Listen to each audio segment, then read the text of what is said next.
Apa arti Indonesia buat kamu? Pasti jawabannya bermacam-macam kan? Negeri yang terdiri dari gugusan pulau ini bukan hanya kaya dengan keindahan alamnya, tapi lebih dari itu. Indonesia menjadi tempat bagi kita untuk hidup rukun dan damai. Negeri ini sangat menjunjung tinggi toleransi antar suku dan agama. Tapi negeri kita ini gak semena-mena berdiri gitu aja. Banyak sekali kejadian-kejadian pedih di masa lalu yang dialami oleh negeri kita. Dari mulai penjajahan kolonial Belanda yang terkenal dengan eksploitasi hasil bumi yang begitu masif, dilanjutkan dengan penjajahan kolonial Jepang yang terkenal dengan sistem Romusa atau kerja paksa yang menelan banyak sekali korban jiwa. Setelah merdeka pun, bangsa kita masih dilanda ujian. Aksi pemberontakan PKI tahun 1965 benar-benar menggemparkan bangsa kita kala itu. Bayangkan saja, aksi pemberontakan itu menewaskan 6 jenderal dan 1 perwira hanya dalam waktu 6 jam. Pembunuhan tragis ini tak ada di sejarah negara manapun dan hanya ada di Indonesia. Semenjak saat itu, pemerintah melarang adanya Partai Komunis Indonesia dan pembersihan pun secara gencar dilakukan ke seluruh penjuru negeri. Gunung Kidul menjadi saksi bisu pembantaian PKI. Gunung ini sangat terkenal menjadi tempat eksekusi para pengikut PKI. Pada masa penumpasan PKI di Indonesia, ternyata ada kisah menarik tentang salah satu anggota PKI yang susah sekali dibunuh. Dia punya ilmu hitam yang membuatnya kebal dari peluru dan senjata tajam. Seperti apa cerita dari pengikut PKI ini? Tanpa banyak basa-basi lagi, langsung aja kita simak ceritanya.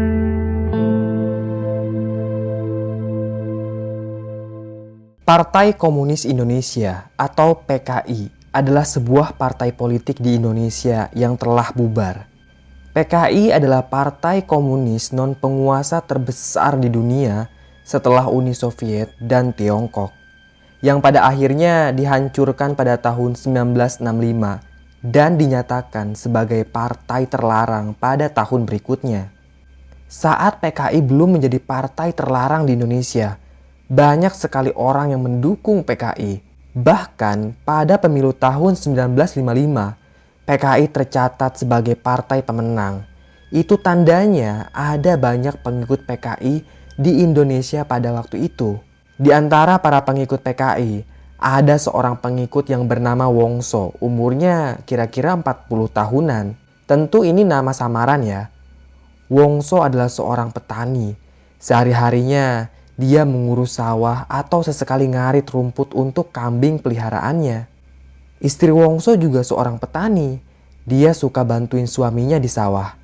Apalagi kalau musim panen, Wongso dan istrinya pasti sibuk sekali di sawah. Wongso hanya punya 1 anak perempuan dan dia sudah menikah 2 tahun lalu. Anaknya itu sekarang tinggal bersama suaminya di kabupaten lain. Jadi, Wongso sekarang hanya tinggal berdua bersama istrinya di sebuah rumah gubuk. Kala itu, partai PKI sedang jadi idaman rakyat kecil karena PKI melancarkan program amal rakyat demi memikat rakyat kelas bawah. Program amal rakyat ini merupakan kegiatan sosial. Mereka membangun fasilitas umum seperti jalan, sekolah, selokan, pemakaman. Dan desanya si Wongso merupakan salah satu target PKI untuk melancarkan program amal rakyat. Wongso menyaksikan sendiri bagaimana para pengikut partai PKI itu membangun desanya. Atas dasar itulah Wongso tertarik menjadi bagian dari partai PKI. Sedangkan istrinya Wongso yang bernama Aswini, dia tidak melarang suaminya untuk menjadi bagian dari PKI. Semenjak saat itu, kegiatan Wongso pun bertambah. Selain bertani, dia ikut secara aktif dalam kegiatan-kegiatan partai komunis. Dan seiring berjalannya waktu, Wongso menjadi pengikut PKI garis keras. Dia benar-benar mencintai partai komunis itu. Tak lama setelah itu, tepatnya di tahun 1965, pemerintah menyatakan PKI sebagai partai terlarang. Pembersihan pun dilakukan secara masif. Para pemimpin militer yang diduga simpatisan PKI dicopot dari jabatannya. Para pemimpin PKI segera ditangkap, bahkan beberapa orang dibunuh saat penangkapan. Pembersihan mulai meluas ke Jawa Tengah dan Jawa Timur, juga Bali. Wongso yang saat itu menjadi simpatisan PKI, dia kabur ke hutan untuk menghindar dari penangkapan. Tapi nasib naas menimpa Wongso. Walaupun dia sudah kabur, dia tetap ditangkap dan dibawa ke Gunung Kidul untuk dieksekusi. Bukan hanya Wongso saja yang ditangkap, tapi para simpatisan PKI lainnya juga ikut ditangkap. Mereka dibunuh satu persatu, lalu mayatnya dibuang ke dalam goa Grubuk. Tibalah giliran Wongso yang dieksekusi.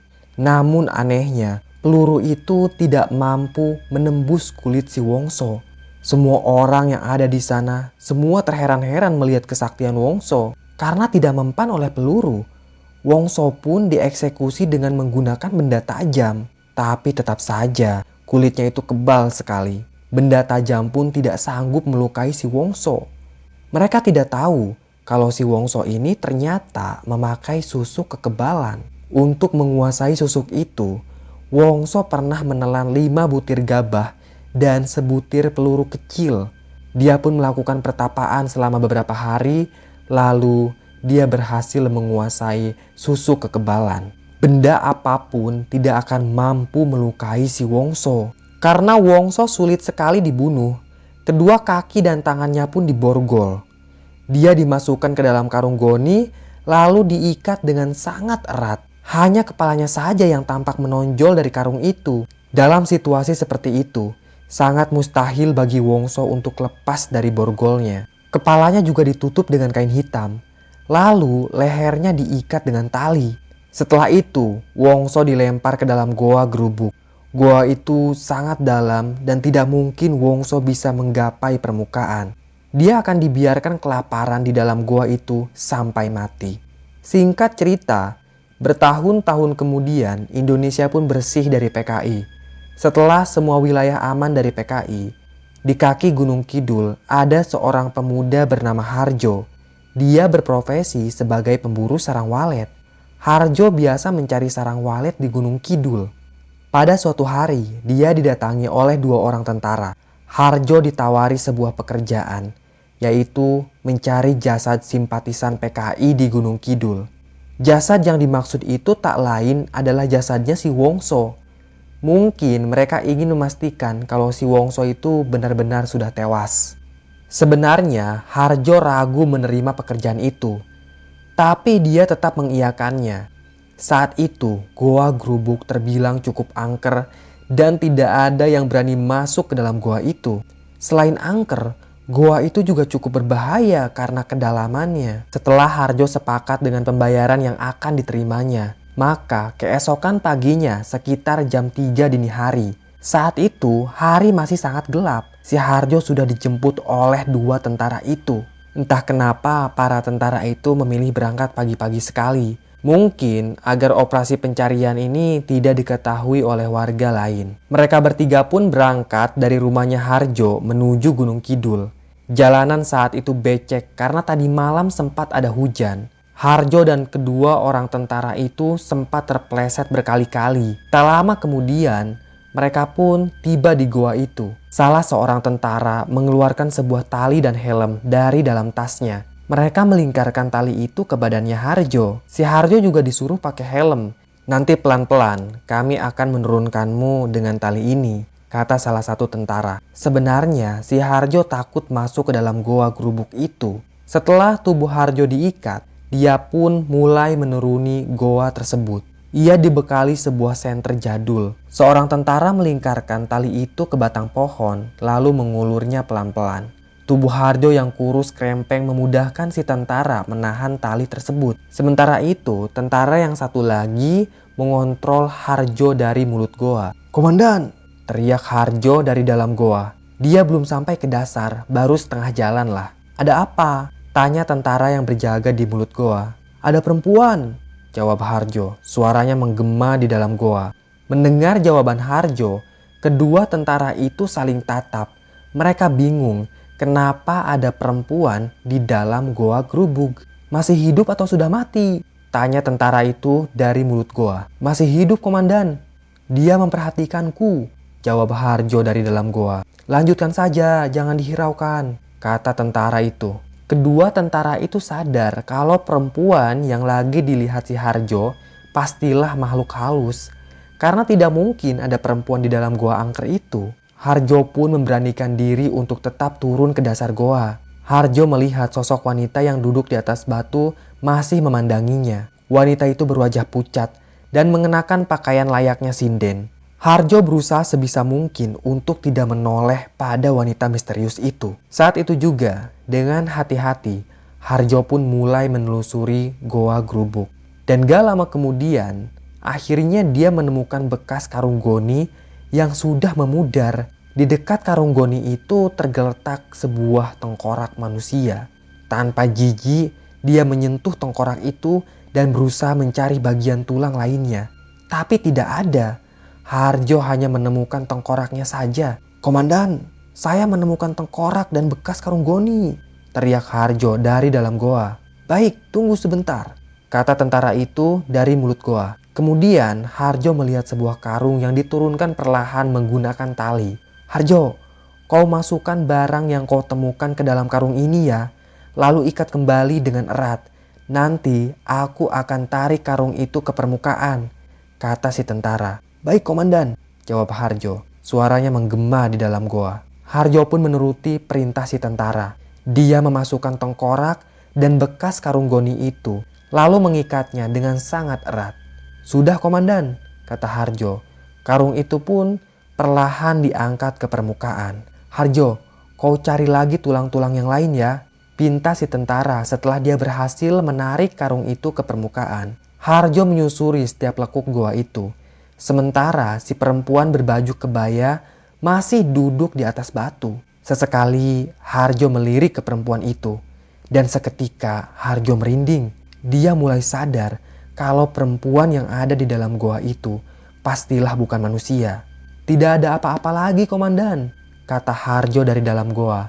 Dia sudah mulai putus asa karena memang Harjo ini nggak nemuin apa-apa lagi. Entah kemana sisa tulang belulang simpatisan PKI yang dulu pernah dibuang ke dalam goa Grubug itu.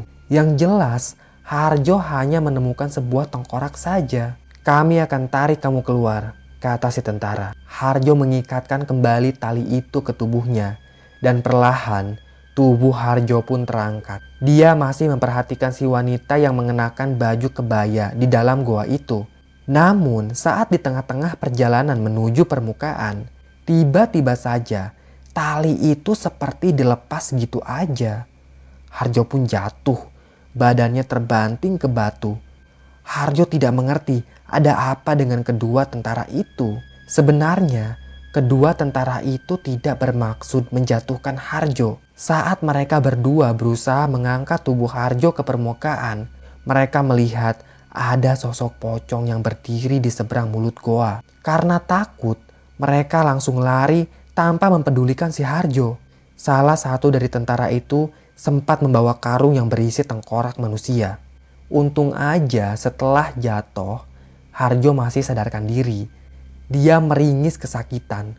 Dengan tertatih-tatih, ia pun bangkit. Lalu mendongak ke atas. Komandan, teriak Harjo.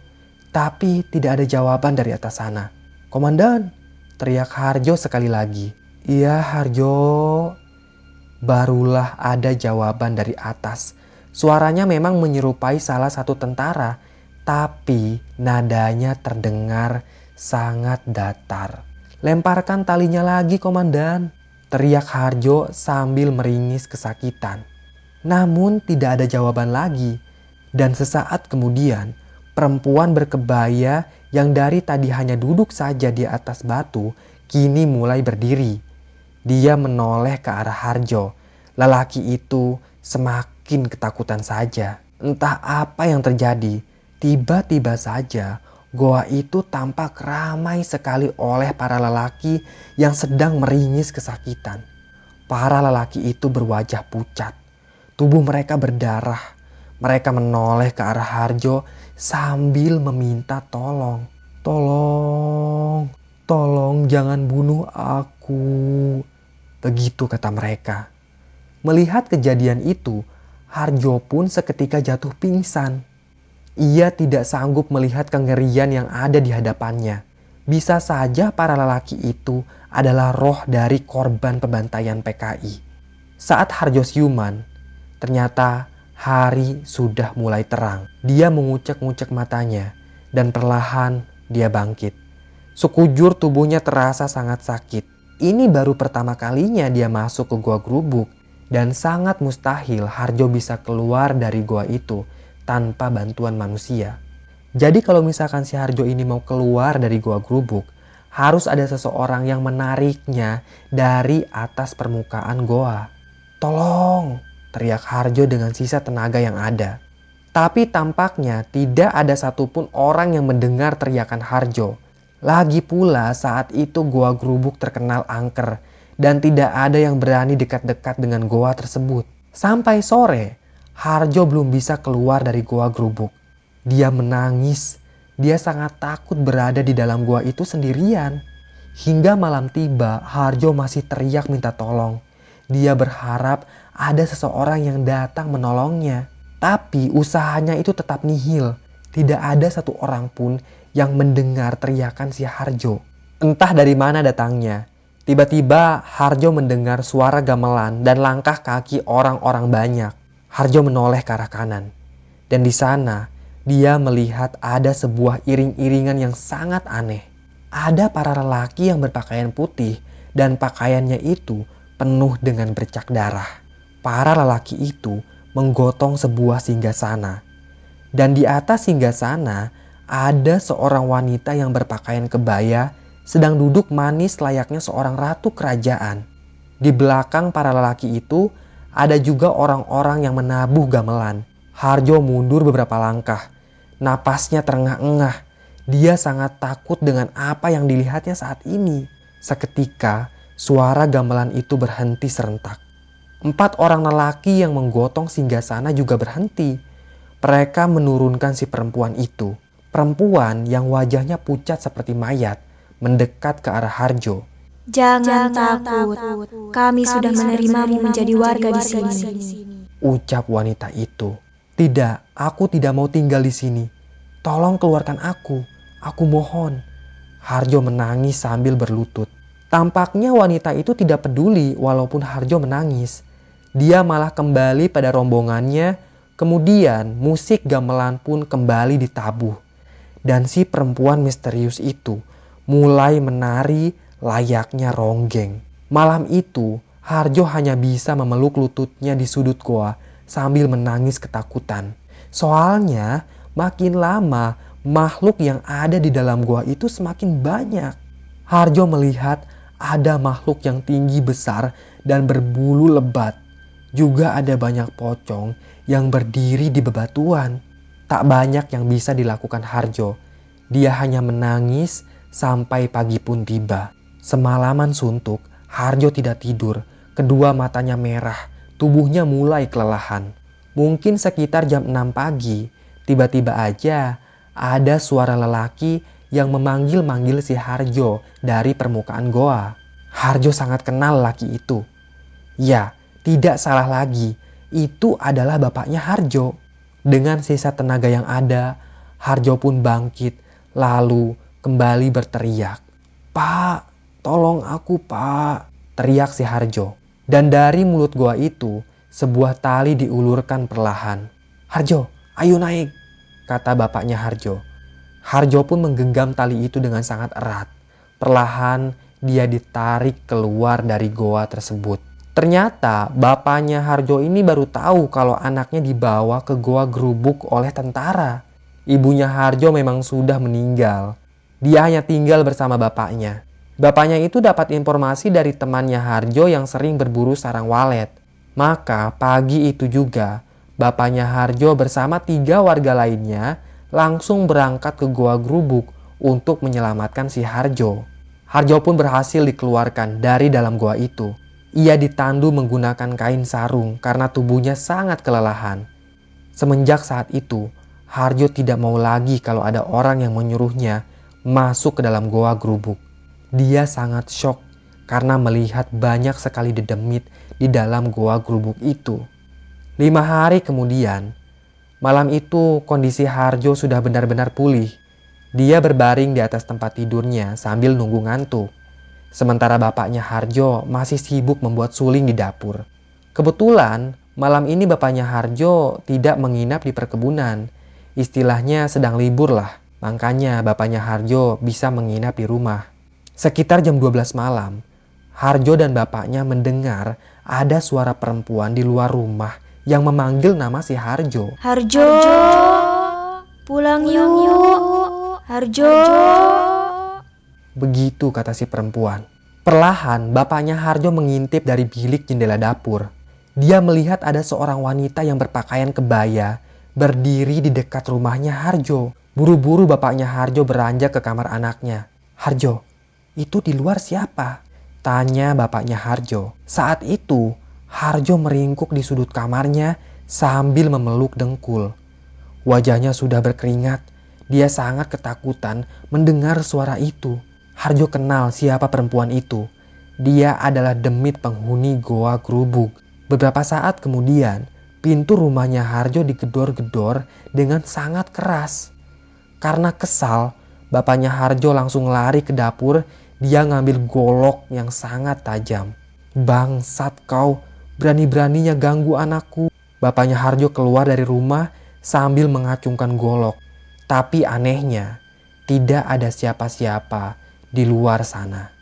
Asal teman-teman tahu ya, Harjo ini sering sekali diteror oleh sosok wanita itu. Ia dan bapaknya pun pergi ke seorang sepuh di kampungnya. Sepuh itu memang sangat dihormati oleh warga kampung karena kesolehannya. Kata sesepuh itu, menurut cerita orang zaman dulu, memang pernah ada seorang ronggeng yang menuntut ilmu hitam di dalam goa itu. Ronggeng tersebut bertapa di dalam goa Grubuk namun tidak pernah keluar lagi. Bisa saja si ronggeng itu sudah menjadi makhluk halus di sana. Ditambah lagi dengan mayat-mayat PKI yang pernah dibuang ke dalam goa itu. Ya jadilah goa Grubuk itu sangat angker.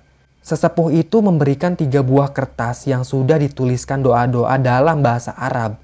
Ia menyuruh Harjo untuk menempelkan kertas itu di dinding rumahnya. Dan semenjak saat itulah, si wanita ronggeng tidak lagi mengganggu Harjo. Selesai. Terima kasih udah menyimak cerita Mbah. Sekedar informasi aja ya, kalau sekarang goa Grubuk udah nggak angker lagi kayak dulu. Sekarang goa itu menjadi tempat destinasi wisata yang menyenangkan.